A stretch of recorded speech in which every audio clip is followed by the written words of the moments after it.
बाबा योगी आदित्यनाथ ने लिए 3 ऐसे फैसले, उड़ गई सभी की नींद। योगी ने किया खुल्लम खुल्ला ऐलान, हलक में आ गई उपद्रवियों की जान। ईद को लेकर बहुत बड़ी बात कह गए योगी आदित्यनाथ। एक झटके में कट्टर मौलानाओं की योगी आदित्यनाथ ने लगा दी लंका, नहीं रही कोई शंका। योगी जो कहते हैं वो करके दिखाते हैं। नए फरमान से अब योगी ने तहलका मचा दिया। क्या है योगी के वो 3 प्लान जिनकी वजह से उत्तर प्रदेश की सियासत में मचा है घमासान। ईद से पहले ही योगी का सबसे तगड़ा फरमान आया, प्रदेश के उपद्रवियों की नींद उड़ाई। कर ली गई थी उत्तर प्रदेश में ईद पर बड़ी तैयारी, लेकिन बाबा योगी सभी पर पड़ गए भारी। योगी आदित्यनाथ को मिली थी गुप्त रिपोर्ट, जिसके बाद एक्शन में आए योगी बड़े अधिकारियों के साथ बैठक कर लिए तगड़े फैसले। योगी के टेबल पर कौन सी फाइल पहुंची थी जिसे देखकर दंग रह गए योगी। ऐसे ही योगी आदित्यनाथ को हिंदुओं का सम्राट नहीं कहा जाता। योगी को सब पता है कि किस तरीके से हिंदुओं के दिल की बात को समझना है, किस तरीके से किसकी अकड़ निकालनी है। योगी आदित्यनाथ को लगातार ऐसी खबर मिल रही थी कि प्रदेश में कुछ बड़ा प्लान किया जा रहा है। ईद के मौके को लेकर तगड़ी तैयारी की गई थी। मामला एकदम गंभीर था, इसलिए योगी आदित्यनाथ ने बिना देरी किए अपने काबिल अफसरों के साथ बैठक की। इस बैठक में काफी कुछ साफ हुआ। योगी आदित्यनाथ ने तगड़े आदेश दिए। क्या कुछ योगी ने आदेश दिए, इसकी पूरी कहानी मैं आपको बताऊंगी। योगी का आदेश नंबर 1, कोई नई परंपरा बर्दाश्त नहीं। अंदर खाने से जो खबर योगी को मिली थी उसमें यही था कि इस बार ईद पर कुछ नया प्लान बनाया जा रहा है, कुछ नया करने की तैयारी कर ली गई है। जैसे ही खबर योगी के पास पहुंची, उन्होंने तुरंत अपने स्टाइल में निर्देश जारी किए और कह दिया कि ईद या किसी अन्य त्योहार के दौरान कोई नई परंपरा शुरू करने की अनुमति नहीं है। सिर्फ पारंपरिक तरीके से ही उत्सव मनाए जाएं। अगर कोई अपनी तरफ से नया तरीका करने की कोशिश करेगा, उपद्रव फैलाने की कोशिश करेगा, तो उसकी शामत पक्की है। मतलब किसी भी सूरत में ईद पर उपद्रव योगी बर्दाश्त करने वाले नहीं। इतना ही नहीं, योगी आदित्यनाथ ने अराजकता फैलाने वालों के खिलाफ सख्त कार्रवाई के निर्देश दिए। उन्होंने कहा कि शरारतपूर्ण बयान देने वालों के साथ जीरो टॉलरेंस की नीति अपनाई जाए।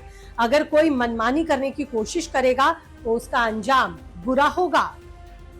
सबसे बड़ी बात यह रही कि योगी आदित्यनाथ ने अलविदा की नमाज पर विशेष सतर्कता बरतने के निर्देश दिए, क्योंकि अक्सर देखा जाता है कि नमाज के दौरान जो बवाल होता है उसके बाद सियासत गर्म हो जाती है, लेकिन उससे हिंसा की वजह से उत्तर प्रदेश की प्रतिष्ठा धूमिल होती है।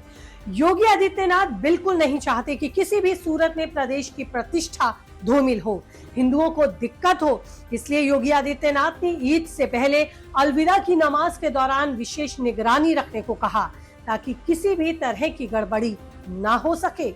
और तो और योगी ने मुसलमानों को तोहफा भी देने का काम किया। उन्होंने ईद के अवसर पर स्वच्छता, साफ सफाई और पेयजल की समुचित व्यवस्था सुनिश्चित करने के लिए अधिकारियों को तैयार रहने के निर्देश दिए।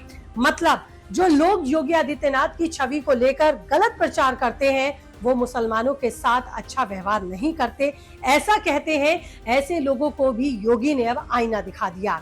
योगी ने बता दिया कि अगर कायदे में रहोगे तो फायदे में रहोगे। योगी का कहना है कि उनको मुसलमानों से कोई दिक्कत नहीं, लेकिन अगर हिंदुओं की आस्था से खिलवाड़ हुआ या उपद्रव फैलाने की कोशिश हुई तो फिर वह कुछ भी बर्दाश्त नहीं करेंगे और सीधे सख्त कार्रवाई होगी। योगी आदित्यनाथ ने ईद के मौके पर भीड़ भाड़ वाले स्थानों पर सुरक्षा के पर्याप्त इंतजाम करने को भी कहा है।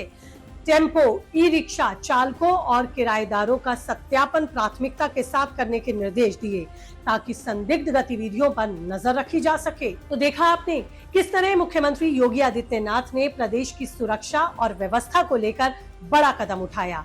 ईद से पहले ही सख्त दिशा निर्देश जारी किए, ताकि किसी भी तरह की कोई गड़बड़ी ना हो सके, नई परंपरा के नाम पर कोई भी उपद्रव ना हो सके। योगी आदित्यनाथ का संदेश साफ है, शांति और सद्भाव के साथ त्योहार मनाएं, लेकिन कानून से खिलवाड़ करने वालों के लिए कोई राहत नहीं होगी। एक तरफ उन्होंने सुरक्षा और सतर्कता बढ़ाने के निर्देश दिए, तो दूसरी तरफ ईद के अवसर पर साफ सफाई और पेयजल जैसी सुविधाओं का भी ख्याल रखा। यानी कि प्रशासन हर स्तर पर तैयार है। अब देखना ये होगा कि योगी के इस फैसले का प्रदेश की कानून व्यवस्था और सियासत पर कितना असर पड़ता है, लेकिन इतना तय है कि सीएम योगी का ये फरमान प्रदेश में अमन चैन बनाए रखने के लिए एक बड़ा कदम साबित होगा। आप जुड़े रहिए मेरे साथ। फिलहाल इस तरह की तमाम न्यूज, इंफॉर्मेशन और अपडेट्स के लिए चैनल को लाइक, शेयर और सब्सक्राइब करना आप नहीं भूलें।